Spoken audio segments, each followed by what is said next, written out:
Oh, this makes me so happy. Filled with creaky creaks and unexplained noises, the haunted house is a theme referenced in early literature and legend. Today we modernize and miniaturize the idea for some family fun with Studio 5 party and family fun contributor Liz Welker. I'm kind of dying. Like this Anything mini, it's so good. It takes the cute factor up a notch, Totally. but you've kind of taken the idea of the Christmas village and given it a Halloween spin. Definitely. I mean, it really lends itself well to a Halloween village because the haunted house is such an iconic part of Halloween. Sure. So it makes perfect sense to do what you would do at the holidays for this holiday because spooky haunted houses are such a fun part of the holiday. And now with young kids on the ground, I find myself getting more and more into Halloween decorating. Yes. Like my 4-year-old is looking for every other corner to put a cobweb in.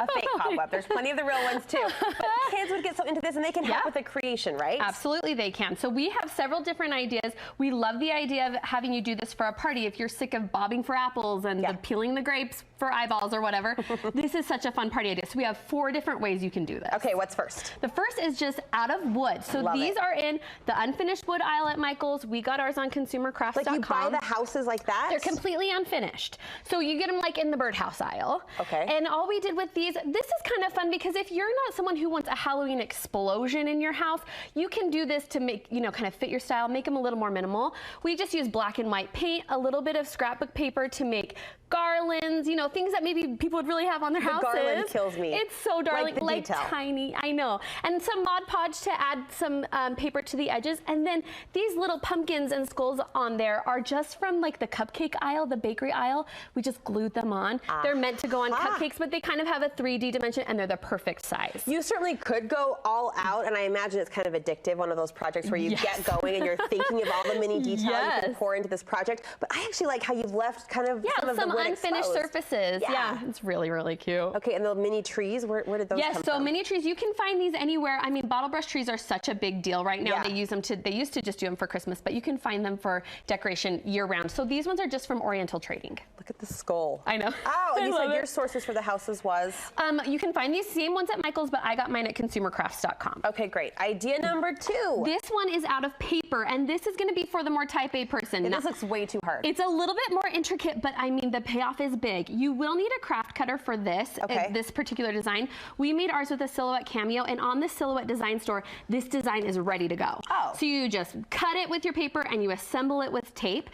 I mean, it's so amazing, like down to the tiny little graveyard details, things you couldn't cut out with scissors. And I mean, it's so affordable because it's paper.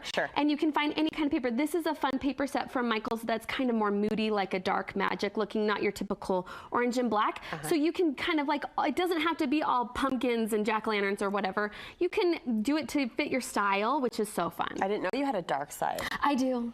Clearly. Love that. I like how you clustered it because it is so delicate and fine in the detail. Could you spread it out across the mantle? You can spread it out on a mantle. And the other thing I want to say about this, if you don't have a craft cutter, you can find simple Paper Village templates on Pinterest. So if you wanted to do something similar but you don't have a craft cutter, you can trace it, cut it out with scissors, and then add your fun embellishments in different ways. You don't have to have all the fancy equipment to do it. I'm just seeing the witch, the silhouette of the witch flying through the moon. So cool. I love it. The detail is really quite stunning. That's cool. All right, this, you really did go dark. I love this so much. This is a true upcycle. This is a Christmas village. Oh, no way. That is spray painted, and then add a little bit of the cobwebs. The thing I love about this, if you're talking about being a little bit dark, so like this one in particular, they're burying each other in the snow for a Christmas village, but when you paint it black and put it in a haunted, it looks sinister. Digging a grave. She laughed. I get a kick out of it. I don't know why it's upsetting, but this is so easy. So all you're gonna do is spray paint it black, put your tea lights in there, and then add your cobwebs. And we found this particular set at the dollar store for under $10. You can find these at the DI. If you have a Christmas village in your storage that you're like, the style's not mine anymore, I don't know what to do with it, hit it with some black spray paint and you have a spooky village. It's so fun. Purposely just set out to find yourself a cheap village and give it this treatment. Oh, they're so easy to find. I'm so cracking up that you cracked yourself up at the word sinister. She said sinister and then started to giggle like she'd said some punchline.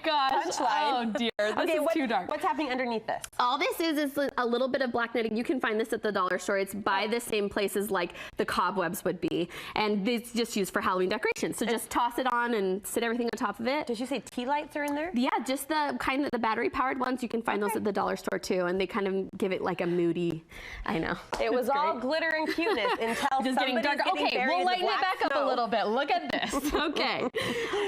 Okay, so gingerbread houses, of course, are a huge part of the holidays. Yes. But why not? I mean, it's the candy holiday. Why not make a gingerbread house or a graham cracker house at Halloween? I cannot take credit for these incredible houses. These are made by my friend Melissa at Melso's Cookies. Okay. You can find her on Instagram at Melso's Cookies. It's M-E-L-S-O-S Does Cookies. she sell these? Yes, look at these cookies she makes. Oh, like, good they're amazing. gosh. She can make cookies for any event, holiday, all of that. But she made these for me. Can you stand the detail? She is so incredible. Awesome. And she made these. She gave me so many fun tips.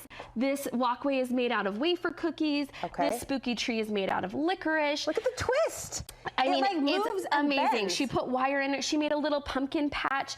And you can do these. If you have this skill, go for it. But how fun for a party with kids. Oh. Let them go crazy. Get a bunch of Halloween candy. That's what the holiday is all about anyway. Yeah. And make them spooky, make them fun. I mean, they're so amazing. They are, again, the detail. I know, would she's get sucked awesome. into this, like trying to think of the little, you can tell how talented she is. She is, every detail. And it's taking that classic idea of the gingerbread house and just giving it a Halloween spin. Give it a twist. If you want to throw a party and make an event of it, you've kind of set the mood behind us in a really fun way. Totally. So all of this is from My Mind's Eye. Look at the glitter. The best party supplier. And they have a garland that is Haunted Village. So if you're going to do a party that's a Haunted Village party, do a gingerbread house, do wood houses, that garland could not be more perfect for your decor. And you can get that all in one place, set it all up, and you're done. And I mean, couldn't be cuter. All right, a haunted village coming to a haunted home near you with these 5 different, I think I counted 5, 4 or 5 different ideas and ways, twists you can put onto it, variations you can add to the idea.